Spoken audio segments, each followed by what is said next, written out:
બેનો હવે છેલ્લા 3 આંકડા બાકી રહ્યા છે, એમાં પણ જ્યારે હવે 7 નંબરની વાત કરીએ, શું માનવું છે આપનું? 7 નંબર કેતુનો નંબર છે, એટલે સ્પિરિચ્યુઆલિટીનો નંબર છે અને ઇન્ટ્યુશનનો નંબર છે.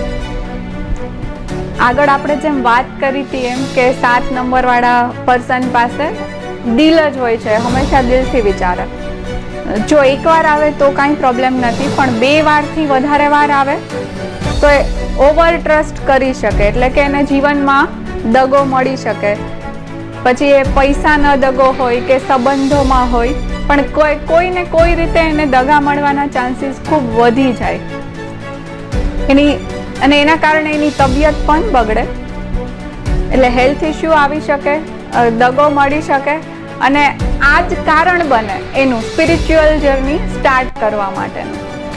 કારણ કે એને જે જોઈએ છે એને મળતું નથી, એટલે એ તપાસ કરવાનું, ખોજ કરવાનું ચાલુ કરશે. 7 નંબર રિસર્ચનો પણ નંબર છે કે આ બધું મારી સાથે જે થયું એનું કારણ શું છે, અને આવી જ રીતે બધું જાણતા જાણતા અકલ્ટ ફિલ્ડમાં એન્ટ્રી કરે.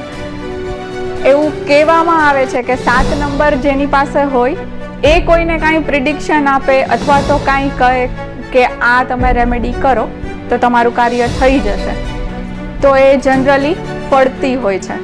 કારણ કે 7 નંબર એટલે શું છે? શૂન્ય છે, એને શૂન્યથી સર્જન કરવાનું છે. એ દિમાગથી તો વિચારતું જ નથી, દિલથી વિચારે છે. એટલા માટે 7 નંબરની રેમેડીઝમાં આવશે તો એમને મેડિટેશન કરવાનું છે અને ડોગ્સની સેવા કરવાની છે.